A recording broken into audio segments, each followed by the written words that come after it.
నమస్తే welcome to సూర్యపేపర్ news. ముందుగా headlines.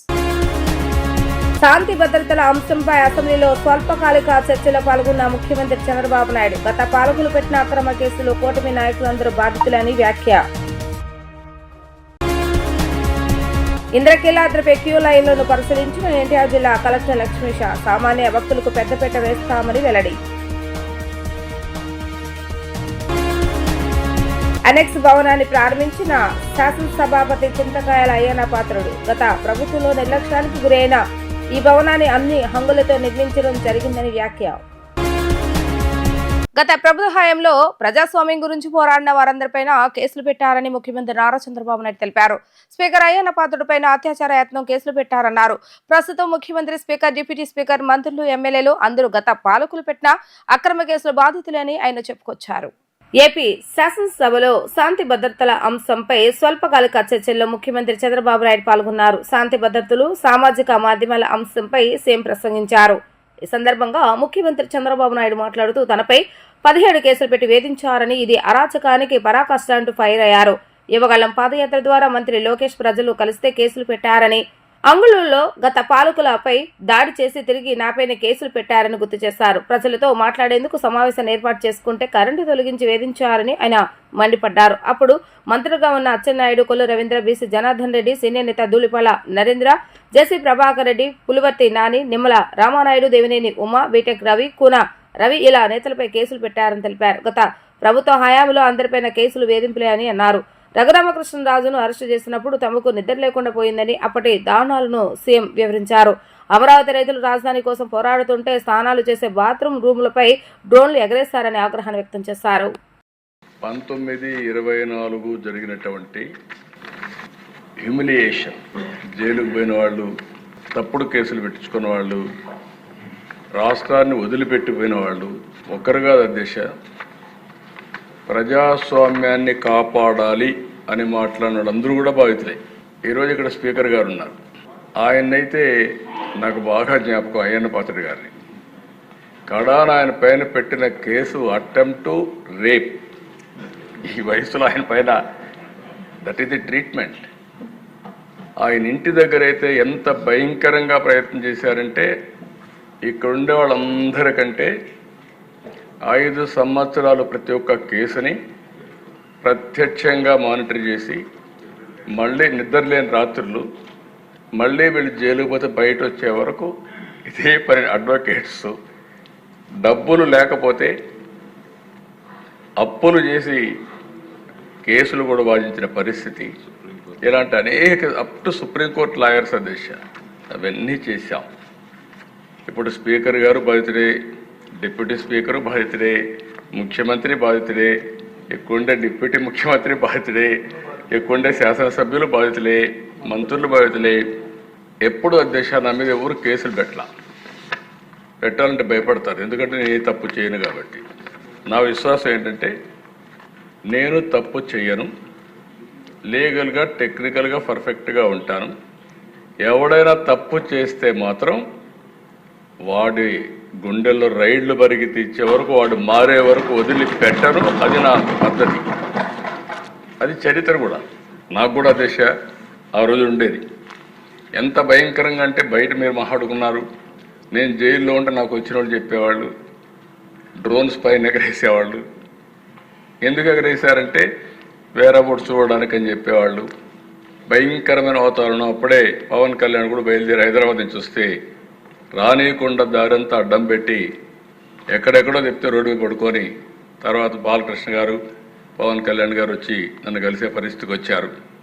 వీళ్ళు నేను ముందుగానే చూడాలనుకుంటే రానియకపోతే లాస్ట్లోకి వచ్చి జైల్లో చూసే పరిస్థితి వచ్చింది. ఇలాంటి సంఘటనలు ఒకటి ఉండు కదా దిశ, మర్చిపోలేం. నాకు ఏదైనా కోపం ఉంటే, కక్ష తీర్చుకోవాలంటే ఫస్ట్ డే నేనే అరెస్ట్ చేసి ఉండాలి. మీరు గుర్తుపెట్టుకోవాలి, నాది కక్ష రాజకీయం కాదు. మళ్ళీ చెప్తున్నా. అంటే మీరు అనుకోవచ్చు మీరు ఏమైనా భయపడతారేమో అని. కాదు, ఆ విషయం కూడా చెప్తున్నా. బాధ్యత కలిగిన నాయకుడిని కాబట్టి 4వసారి మళ్ళీ ప్రజలు ముఖ్యమంత్రిగా ఎన్నుకున్నారంటే మనం ఆలోచించుకోవాల్సిన అవసరం. ఇంద్రకీలాద్రిపై దేవి శరన్నవరాత్రి ఉత్సవాలు ఘనంగా కొనసాగుతున్నాయి. అమ్మవారు శ్రీ కాత్యాయని దేవిగా భక్తులకు దర్శనమిస్తున్నారు. క్యూ లైన్ లో ఏర్పాట్లపై భక్తులను స్వయంగా అడిగి తెలుసుకున్నారు. ఎన్టీఆర్ జిల్లా కలెక్టర్ లక్ష్మీష భక్తులు ఎక్కువ శాతం పాజిటివ్ గానే స్పందించారని తెలిపారు. భక్తులు ఏమైనా సమస్యలు ఇబ్బందులు చెప్పిన వెంటనే పరిష్కరిస్తున్నామని అన్నారు. సామాన్య భక్తులకి పెద్దపీట వేస్తున్నామంటున్న కలెక్టర్ లక్ష్మీషతో మా ప్రతినిధి లిఖిత ఫేస్ టు ఫేస్. ఇంద్రకీలాద్రిపై దేవి శరన్నవరాత్రి ఉత్సవాలు అంగరంగ వైభవంగా కొనసాగుతున్నాయి. 4వ రోజు అమ్మవారు శ్రీ కాత్యాయని దేవిగా భక్తులకు దర్శనమిస్తున్నారు. సామాన్య భక్తుల్లాగా కూడా కింద నుంచి కూడా క్యూ లైన్లో కూడా పరిశీలిస్తున్న పరిస్థితి. అసలు ఎలాంటి సమస్యలు తీసుకొచ్చారో మనతో మాట్లాడటానికి ఎన్టీఆర్ జిల్లా కలెక్టర్ లక్ష్మీష ఉన్నారు. ఆయన అడిగి తెలుస్తుంది. సార్ చెప్పండి, ఉత్సవాలు స్టార్ట్ అయిన దగ్గర నుంచి క్యూ లైన్లో సామాన్య భక్తుల్లాగా వచ్చారు. సమస్యలు ఏమి తీసుకొచ్చారు సార్ ప్రజలు ఏంటి? మీకు తెలిసే ఉంది, క్యూ లైన్లో రావాలి. ఎందుకంటే సామాన్య భక్తులు ఏమి అనుభవిస్తున్నారు, వాళ్ళకి ఫెసిలిటీస్ బాగున్నాయా లేదా అనేదే నా మెయిన్ ఫోకస్. దాన్ని తెలుసుకోవాలంటే దాన్ని దిగితేనే తెలుస్తుందని మేమే వెళ్ళాము. మంచి ఫీడ్బ్యాక్ వస్తున్నాయి. కొన్ని కరెక్షన్స్ కూడా అక్కడక్కడ చెప్తున్నారు. ఏంటి ముఖ్యంగా అక్కడక్కడ ఇంకా మ్యాట్ లేదు, ఆ చిన్న చిన్న రాళ్ళు ఉంటాయి, అవి గుచ్చుకుంటున్నాయని. తర్వాత కొన్ని వాష్రూమ్ లేదన్నారు, అది కూడా వెంటనే పెట్టించాము. అట్లాగే మజ్జిగ మళ్ళీ పాలు ఇస్తే మంచిది, చిన్న చిన్న పిల్లలు వస్తున్నారన్నారు, అది కూడా ఏర్పాటు చేసి ఉన్నాము. ఈ ఫీడ్బ్యాక్ చాలా బాగా పనిచేస్తూ ఉంది. పబ్లిక్ చాలా చక్కగా చెప్తున్నారు.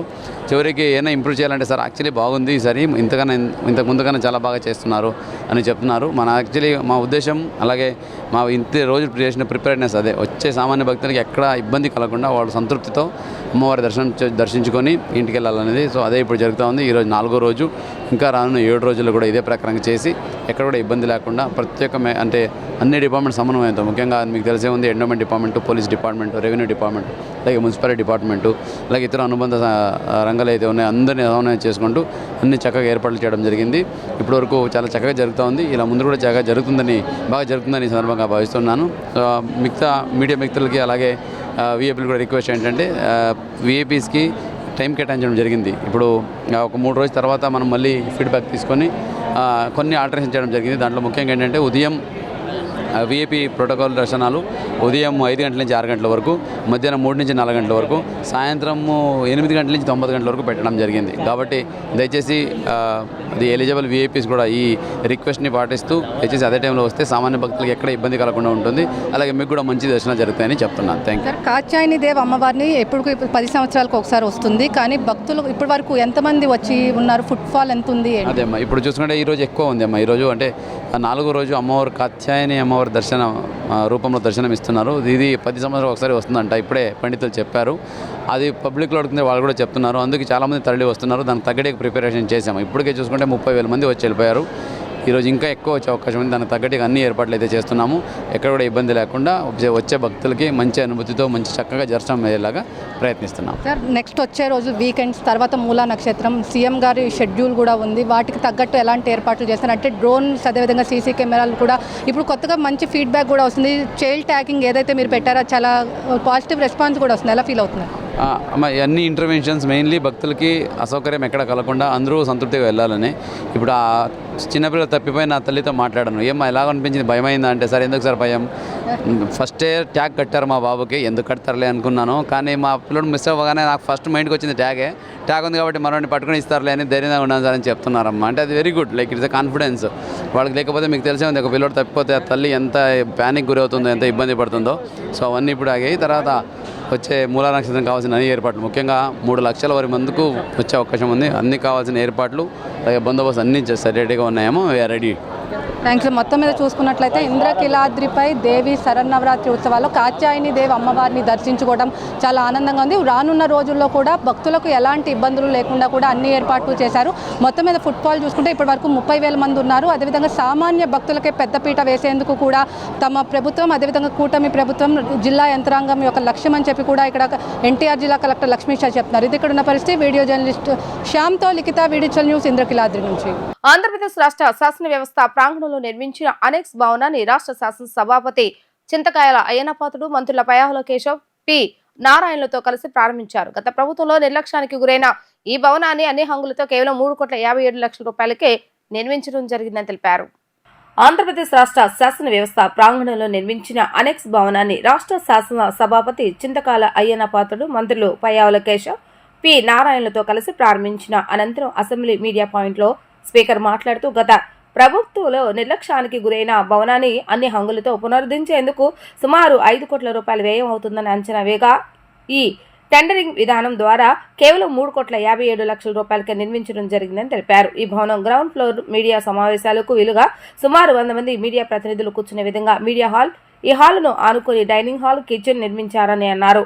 అదేవిధంగా మొదటి అంతస్తులో ప్రభుత్వ చీఫ్ విప్తో సహా 16 మంది ప్రభుత్వ విప్ల ఛాంబర్లను, ఒక వెయిటింగ్ హాలును ఏర్పాటు చేయడం జరిగిందన్నారు.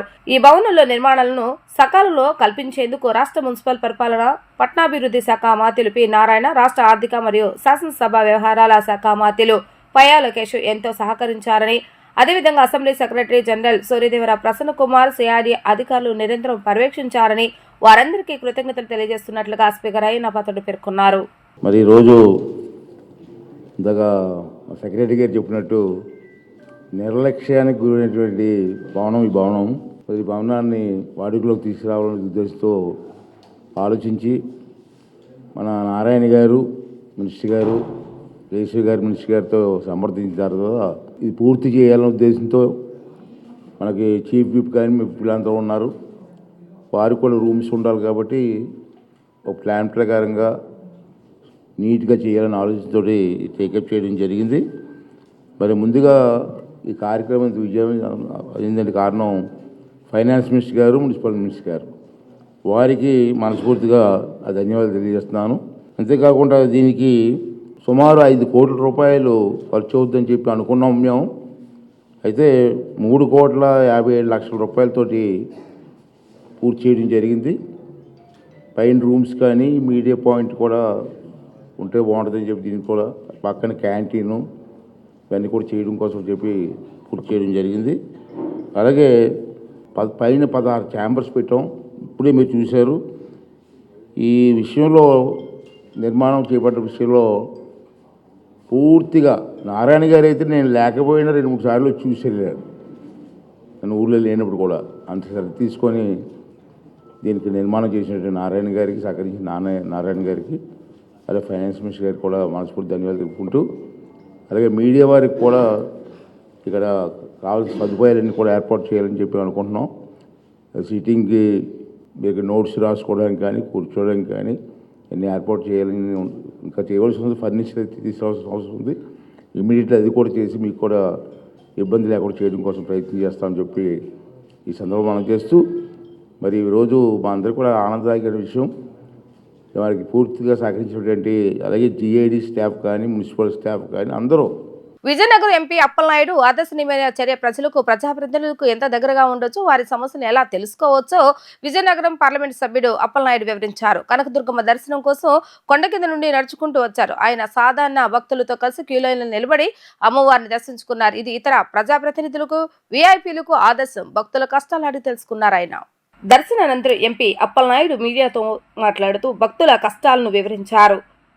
ముఖ్యంగా విఐపీల తాకిడి కారణంగా సాధారణ భక్తులు పడే ఇబ్బందులను ఆయన ప్రస్తావించారు. ఆలయ నిర్వాహకులకు భక్తులు సహకరించాలని, విఐపీలు కూడా సామాన్య భక్తులకు ఇబ్బంది లేకుండా బంగారు వాకిలి దర్శనం చేసుకునేలా చూడాలని విజ్ఞప్తి చేశారు. ఆలయ యాజమాన్యానికి సహకరించాలని విజ్ఞప్తి చేశారు.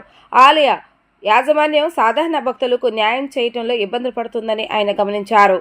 ఈ నేపథ్యంలో విఐపీలు సహకరిస్తే భక్తులకు మెరుగైన దర్శన ఏర్పాట్లు కల్పించవచ్చని అభిప్రాయపడ్డారు. విజయనగరం ఎంపీ అప్పలనాయుడు ప్రజాప్రతినిధులంతా ఇలానే వ్యవహరించవలసిందిగా కోరారు. ఈరోజు అమ్మవారి దర్శనం చేయడం జరిగింది. కింద నుంచే నడుచుకుంటూ వచ్చాను, భక్తులతో కలిపి రావడం జరిగింది. వారందరూ కూడా చాలా ఆనందంగా, వారు హ్యాపీగా ఉంది, మాకు ఏర్పాట్లు బాగున్నాయి అని చెప్పడం, భక్తులందరూ చెప్పడం చాలా ఆనందం కలిగింది. చంద్రబాబు నాయుడు గారు ముఖ్యమంత్రి అయిన తర్వాత, 4వ ముఖ్యమంత్రి అయిన తర్వాత గత ఏడాది మనం చేసుకున్నాం, రెండోసారి మనం చేసుకుంటున్నాం. ఈరోజు ఎన్డీఏ కూటమి నాయకత్వంలో ఇక అమ్మవారు ఈ జాతర బ్రహ్మాండంగా జరుగుతుంది. ఒక పక్క విజయవాడ ఉత్సవాలు జరుగుతున్నాయి, ఇంకో పక్క అమ్మవారు పండగ జరుగుతుంది. అయితే ఈరోజు ప్రతి ఒక్కరు కూడా, భక్తులు కూడా చాలా ఓర్పుతో అందరూ కూడా అమ్మవారు దర్శనం చేసుకోవడానికి రావడం, అలాగే మధ్యలోంట యంత్రాంగం అంతా కూడా, నిర్వాహకులు అందరూ కూడా వాటర్ కానీ లేకపోతే వారి మజ్జిగ కానీ ఇతరత్ర సౌకర్యాలు కూడా వారు కల్పించడం చాలా సంతోషం. అందుకే భక్తులు మనోభావాలు ఎలాగున్నాయి, భక్తులు ఆలోచనలు ఎలాగున్నాయి, ఏర్పాట్ల పట్ల భక్తులు ఏ రకంగా మాట్లాడుకుంటున్నారని వాళ్ళతో కింద నుంచి వరకు కలిసి రావడం జరిగింది. సో వారందరూ కూడా చాలా ఈసారి ఏర్పాట్లు బాగానే ఉన్నాయి, మాకు చిన్న చిన్న తప్ప మిగతావన్నీ కూడా బాగానే ఉన్నాయి అన్నారు. సో అలాగే మనకి పూర్తి అయ్యే వరకు కూడా భక్తులందరూ కూడా చేయాలి. అలాగే అతి ముఖ్యంగా విఐపి దర్శనాలు మాత్రం దయచేసి యంత్రాంగం కానీ లేకపోతే బోర్డు సభ్యులు ఏదైతే సూచించారో ఆ సమయానికి వచ్చి దర్శనం చేసుకోవాలి. ఒకవేళ దర్శనం చేసుకోవాలనుకున్నా బయట నుంచి సామాన్య భక్తులు ఏ రకంగా దర్శనం చేసుకుంటున్నారో మనం కూడా అట్లా దర్శనం చేసుకుని రావాల్సిన అవసరం కూడా ఉంది. ఎందుకంటే మన భక్తుల ముందు మన గౌరవ ముఖ్యమంత్రి గారు చెప్పినట్లుగా మనం సామాన్య భక్తులకి పెద్దపీట వేయాలి, వాళ్ళకి అసౌకర్యం లేకుండా జరగాలనేది వారి సంకల్పం. ఆ దిశగా ప్రయాణం చేస్తున్న అధికారులందరూ కూడా ఆ దిశగా చేయాలి. అలాగే విఐపి సంబంధించిన టైమింగ్ ఇచ్చారు దర్శనాలకి, ఆ టైమింగ్లో వచ్చి దర్శనం చేసుకోవాలి. లేదు ముందుగా లేకపోతే వెనక్కి వచ్చినా సరే భక్తులు ఏ రకంగా చేసుకుంటారో ఆ రకంగా లైన్లో వెళ్ళి చేసుకుంటే ఇంకా మనకి మంచిదని ఈ సందర్భంగా తెలియజేసుకుంటూ ఈరోజు అధికార యంత్రాంగం ఇంకా అందరూ సమన్వయంతో రెవెన్యూ అండ్ పోలీస్ అందరూ సమన్వయంతో బ్రహ్మాండంగా కార్యక్రమం చేస్తున్నారు. చివరి వరకు కూడా జరగాలి, ఎందుకంటే ఇంకా మనకి భక్తులు ఇంకా ఎక్కువ మంది వస్తున్నారు. ఎందుకంటే చాలామంది ఏర్పాట్లు బాగున్నాయని ఓ మెసేజ్ వెళ్ళడంతో చాలామంది భక్తులు వస్తున్నారు కనుక అదే సమన్వయంతో అందరూ ముందుకు వెళ్ళాలని తెలియజేసుకుంటూ అమ్మవారిని కోరుకున్నాను. ఈరోజు ఎన్డీఏ కూటమికి ప్రజలు అవకాశం ఇచ్చారు, అమ్మ ఆశీస్సులతో అవకాశం వచ్చింది. చంద్రబాబు నాయుడు గారు నాయకత్వంలో ఈ రాష్ట్రం అభివృద్ధిలో దేశంలోనే నెంబర్ 1 అవ్వాలి. ప్రపంచ ప్రఖ్యాత అమెరికా స్టాన్ఫోర్డ్ యూనివర్సిటీ ఎల్స్వియర్ డేటాబేస్ ను విడుదల చేసిన ప్రపంచ అగ్రశ్రేణి 2% శాస్త్రవేత్తల జాబితాలో ఆంధ్రప్రదేశ్లోని కేఎల్ యూనివర్సిటీ మరోసారి ప్రతిభ చాటింది. తమ అధ్యాపకుల శ్రమ, కృషి, పరిశోధన పట్ల ఉన్న నిబద్ధత వల్లే ఈ గౌరవం తమ యూనివర్సిటీకి లభించిందని vice chancellor doctor G Padasarathi Varma అన్నారు. వాస్తవ ప్రపంచం సవాళ్లను పరిష్కరించడానికి అధిక ప్రభావ పరిశోధనలను ప్రోత్సహించే వాతావరణాన్ని కేఎల్ విశ్వవిద్యాలయం కొనసాగిస్తుందని అన్నారు. ప్రపంచ ప్రఖ్యాత అమెరికా స్టాన్ఫోర్డ్ యూనివర్సిటీ ఎల్స్వియర్ డేటాబేస్లు విడుదల చేసిన ప్రపంచ అగ్రశ్రేణి 2% శాస్త్రవేత్తల జాబితాలో ఆంధ్రప్రదేశ్లోని కేఎల్ యూనివర్సిటీ మరోసారి ప్రతిభ చాటింది. భారతదేశంలోని ప్రముఖ ఉన్నత విద్యా సంస్థలలో ఒకటైన కేఎల్ యూనివర్సిటీ ప్రపంచవ్యాప్తంగా ప్రశంసలు పొందిన స్టాన్ఫోర్డ్ విశ్వవిద్యాలయం ఎల్స్వియర్ డేటాబేస్లు ప్రకటించిన జాబితా ప్రకారం వర్సిటీలోని అధ్యాపక బృందంలో 20 మంది ప్రపంచంలోని టాప్ 2% శాస్త్రవేత్తలుగా గుర్తింపు పొందారని ప్రకటించడానికి గర్వంగా ఉందని vice chancellor doctor G Padasarathi Varma తెలిపారు. ఈ సందర్భంగా ఆయన మాట్లాడుతూ గత 40 ఏళ్లుగా ఉన్నత విద్యారంగంలో విశేష సేవలు అందిస్తున్న కేఎల్ యూనివర్సిటీకి అంతర్జాతీయ స్థాయి పరిశోధనలో భాగస్వామ్యం నానాటికి పెరుగుతుందని అన్నారు. తమ అధ్యాపకుల కృషి, శ్రమ, పరిశోధనల పట్ల ఉన్న నిబద్ధత వల్లే ఈ గౌరవం తమ వర్సిటీకి లభించిందన్నారు. అంతర్జాతీయ స్థాయిలో అగ్రశ్రేణి శాస్త్రవేత్తల ద్వారా తమ వర్సిటీలోని విద్యార్థులకు విద్యాబోధన చేస్తున్నామని అన్నారు. ఇది విద్యార్థులకు ప్రేరణాత్మకంగా మారుతుందని అన్నారు. భవిష్యత్తులో మరిన్ని ఆవిష్కరణలతో సమాజానికి ఉపయోగపడే విధంగా ముందుకు సాగుతామని అన్నారు.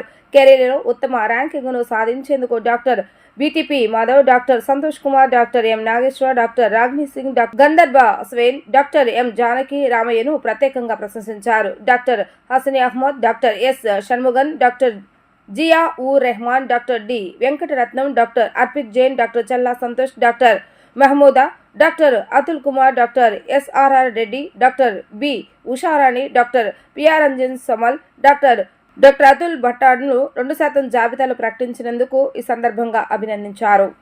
వరల్డ్ వైడ్ టాప్ 2% రీసెర్చర్స్ అని స్టాన్ఫోర్డ్ యూనివర్సిటీ మరియు elsewhere journal research journals every year Forbes 30, Forbes 50 లాగా, ఫోర్బ్స్ 100 లాగా వరల్డ్లో టాప్ 2% రీసెర్చర్స్ని ఐడెంటిఫై చేసి వాళ్ళకి అవార్డ్స్ ఇవ్వడం జరుగుతుంది. ఆ అవార్డ్స్ ఇచ్చిన దాంట్లో ఇవాళ టాప్ 2% వరల్డ్ వైడ్ రీసెర్చర్స్ దాంట్లో ఇయర్ మాకు 20 మంది ఫ్యాకల్టీ మా దాంట్లో టాప్ 2% రీసెర్చర్స్ వరల్డ్ వైడ్ దాంట్లో ఉండడం గర్వకారణం. ఎందుకంటే మేజర్గా ఎడ్యుకేషన్ సిస్టమ్ అవనండి, వరల్డ్లో ప్రొడక్ట్స్ అవనండి, ఏదైనా సరే రీసెర్చ్ వల్లనే అన్ని యాక్టివిటీస్ జరుగుతాయి. సో ఈ రీసెర్చ్ ప్రొడక్ట్స్ వల్లనే వాళ్ళ ఇండస్ట్రీస్ ఎస్టాబ్లిష్ అవ్వడం జరుగుతుంది. సో ఈ ఇండస్ట్రీస్ ఎస్టాబ్లిష్ అవ్వడానికి మేజర్ కారణం రీసెర్చ్ ల్యాబ్స్. ఈ రీసెర్చ్ ల్యాబ్స్ మా క్యాంపస్లో ఆల్మోస్ట్ 42 రీసెర్చ్ ల్యాబ్స్ ఉండడం జరిగింది. నానో టెక్నాలజీస్ అవనండి, క్వాంటమ్ అవనండి, ఏఐ అవనండి, సైబర్ సెక్యూరిటీ అవనండి, ఏదైనా సరే మెటీరియల్స్ అవనండి, అలాగే యాంటీనాస్ అవనండి, ఇట్లన్నట్లో 42 మా రీసెర్చ్ ల్యాబొరేటరీస్ ఉండడం, రీసెర్చ్ ఎన్విరాన్మెంట్లో అవార్డ్స్ ఇవ్వడం జరుగుతుంది. సో టాప్ 2% రీసెర్చ్ని ఐడెంటిఫై చేసి ఇవాళ ఇవ్వడం జరిగింది. దీంట్లో కాకుండా లైఫ్ టైమ్ అచీవ్మెంట్ అంటే కెరియర్ బెస్ట్ అచీవ్మెంట్ కూడా ఇవ్వడం జరిగింది. యాన్యువల్ టాప్ 2% రీసెర్చ్ కాకుండా కెరియర్ బెస్ట్ రీసెర్చర్స్ అని స్టాన్ఫోర్డ్ యూనివర్సిటీ అండ్ ఎల్స్వేర్ వారు డిక్లేర్ చేయడం జరిగింది. ఈ 5 కూడా ఈ దీంట్లో టాప్ కెరియర్ బెస్ట్ అవార్డ్స్లో ఉండడం జరిగింది. సో వీటిలన్నిటికీ సహకరించిన ప్రతి ఒక్క స్టాఫ్ మెంబరు, ప్రతి ఒక్క రీసెర్చర్కి ధన్యవాదాలు తెలియజేసుకుంటూ, ఆనరబుల్ వైస్ ఛాన్సలర్ గారు చెప్పినట్టుగా మాకున్న ఫెసిలిటీస్, ఇక్కడ రీసెర్చ్కి సంబంధించిన ఫెసిలిటీస్ చాలా ఎక్కువ ఫెసిలిటీస్ ఉన్నాయి. మాకు రీసెర్చ్ సెంటర్స్ కానీ, సెంటర్ ఆఫ్ ఎక్సలెన్స్లు కానీ, అలాగే మాకున్న పబ్లికేషన్స్ కానీ, మాకున్న సైటేషన్స్ కానీ, సో మాకున్న స్టాఫ్ కానీ, సో మాకున్న ఎక్విప్మెంట్ కానీ, మాకున్న ఇన్ఫ్రాస్ట్రక్చర్ కానీ, ఇవన్నీ మాకు రీసెర్చ్కి సంబంధించి మాకు చాలా దోహదపడుతున్నాయి. ఇప్పుడు స్టాన్ఫోర్డ్ యూనివర్సిటీ అండ్ ఎల్స్వేర్ వాళ్ళు ఏదైతే టాప్ 2% ర్యాంకింగ్ రిలీజ్ చేశారో, ఈ ర్యాంకింగ్ మాకు గత 5-6 సంవత్సరాల నుంచి మాకు ప్రతి సంవత్సరం మాకు ర్యాంకింగ్ వస్తుంది. ప్రతి సంవత్సరం మా ఫ్యాకల్టీ మెంబర్స్ ఆ ర్యాంకింగ్లో ఉంటున్నారు. ఈ సంవత్సరం అత్యధికంగా 20 మంది ఈ ర్యాంకింగ్లో టాప్ 2%లోకి ఫ్యాకల్టీ మెంబర్స్ వచ్చారు. దీంట్లో 5 life time achievement career best ranking వచ్చారు. ఇవన్నీ కూడా వాళ్ళు చేసిన పబ్లికేషన్స్ పరంగా, వాళ్ళు చేసిన సైటేషన్స్ పరంగా, వాళ్ళు చేసిన రీసెర్చ్ పరంగా మాకు అపరూపమైన గౌరవం మాకు దక్కింది. And the nanobiotechnology and I have joined KL University in January 2024, and after there I am working here on so many projects with so many BTech, MTech and the PhD students, and I am working on the synthesis of the nanomaterial and its application in the cancer cell therapeutics as well as in the biosensing applications. And everything we are getting here is enough for our research, and is a very good facilities available here in the center of the nanotechnology also, and elsewhere in the biotechnology department also. So we are very much happy to conduct our research here.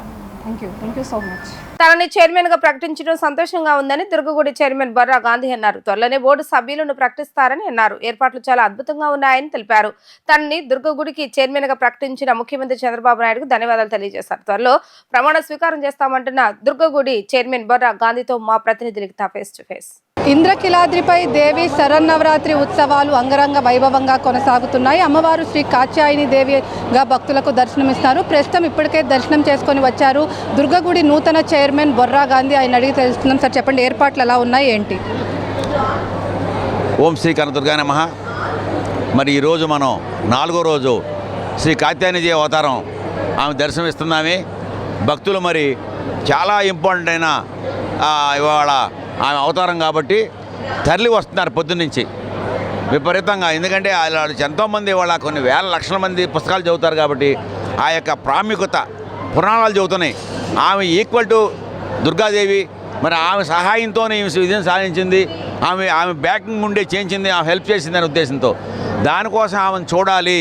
10 సంవత్సరాలకు ఒకసారి వచ్చింది ఈ కాత్యాయని దేవాసారం. చూసి తరలిస్తున్నారు జనం, ఆనందపడుతున్నారు. వెళ్ళేటప్పుడు లైన్లో అడుగుతున్నాం, వచ్చేటప్పుడు కూడా మేము అడిగాం. హ్యాపీ అండి, చాలా హ్యాపీగా ఉందంటున్నారు. మరి 10 సంవత్సరాలకు ఒకసారి వస్తుంది కాబట్టి చూడాలి అనే ఉద్దేశంతో మరి మనకి ఇది ఒక పండగ వాతావరణం ఈ 3 రోజుల్లో జరిగింది. ఇవాళ మరీ ఎక్కువగా వచ్చారు. ఇవాళ లైన్లో చూస్తే మీరు పిల్లలు, మా వృద్ధులు, మరి భవానీలు కూడా ఇప్పుడు ఈ 4వ రోజు బాగా పెరిగింది ఈరోజు. మరి దాని దగ్గరికి ఏర్పాట్లు చేసాం. అంతా క్యూ లైన్లో పరిశీలన చేస్తున్నాం. మంచినీళ్ళు, చిన్నపిల్లలకి పాలు అన్నీ అందుతున్నాయి. మరి అట్లాగే మరి అక్కడ ఆ భోజనాలు కూడా అందరికి కూడా కింద దాని తగ్గట్టుగానే పెంచమని చెప్పాం. డెఫినెట్గా నిన్నే ఆల్రెడీ రాత్రి 10 గంటలకు 10,000, 3,000, 30,000 మంది చేశారు. మరి ఇంకా ఇవాళ పెంచాల్సి వస్తే అవకాశం ఉంది. మరి దాన్ని బట్టి అన్నీ జరుగుతాయి, ఇబ్బంది ఏమి ఉండదు. అన్నీ కూడా అన్ని డిపార్ట్మెంట్లు కలుపుకొని ముందుకు వెళ్తున్నాం. మీకు దుర్గగుడి చైర్మన్ పదవి ఇవ్వటం ఎలా ఉంది, ఏంటి? నాకు ముఖ్యమంత్రి వర్యులు ఈ ఇంద్రకీలాద్రి మీద శ్రీ దుర్గామలయ స్వాముల దేవస్థానానికి నన్ను చైర్మన్గా ఆయన ప్రతిపాదించడం నా అదృష్టంగా భావిస్తున్నా. ఇంతకన్నా అదృష్టం లేదనుకుంటున్నాను. నేను మీ ద్వారా ఈ కుటుంబ ప్రభుత్వానికి, చంద్రబాబు నాయుడు గారికి, పవన్ కళ్యాణ్ గారికి, బీజేపీకి, మా నందమూరి బాలకృష్ణ గారికి అందరికీ ధన్యవాదాలు తెలుపుకుంటున్నాను. సార్, ప్రమాణ స్వీకారం ఎప్పుడు ఉండబోతుంది? దానికి మీకు అత్యంత ఆప్తులైన బాలకృష్ణ గారు రాబోతున్నారా ఏంటి?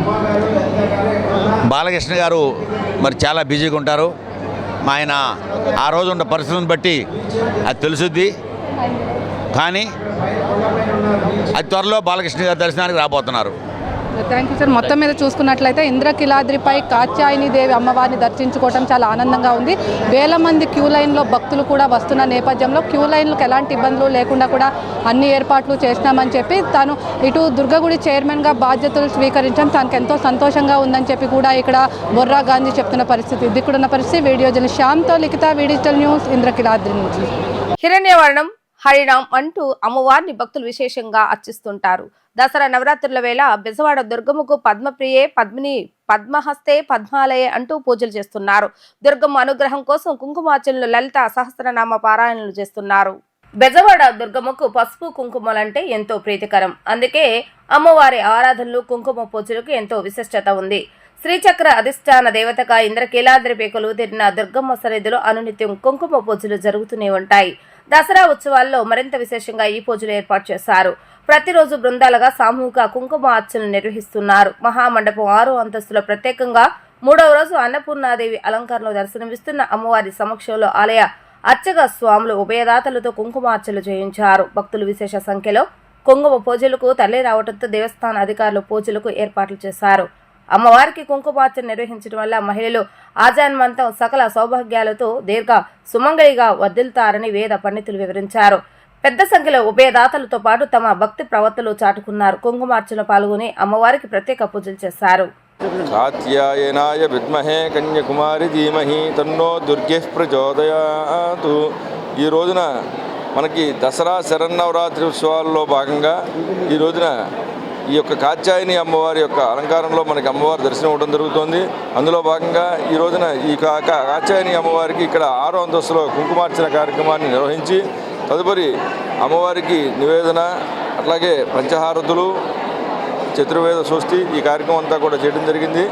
ఇందులో అయిపోయిన తర్వాత భక్తులందరికీ కూడా ఆ అమ్మవారి యొక్క అనుగ్రహం కోసం ఇక్కడ కుంకుమ ప్రసాదము, అదేవిధంగా ఆశీర్వచనం చేయడం జరిగింది.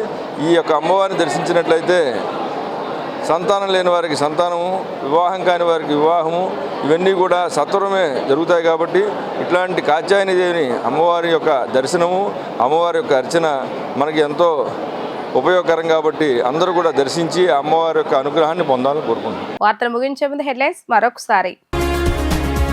శాంతి భద్రతల అంశంపై అసెంబ్లీలో స్వల్పకాలిక చర్చలో పాల్గొన్న ముఖ్యమంత్రి చంద్రబాబు నాయుడు. గత పాలకులు పెట్టిన అక్రమ కేసులో కూటమి నాయకులందరూ బాధితులని వ్యాఖ్య.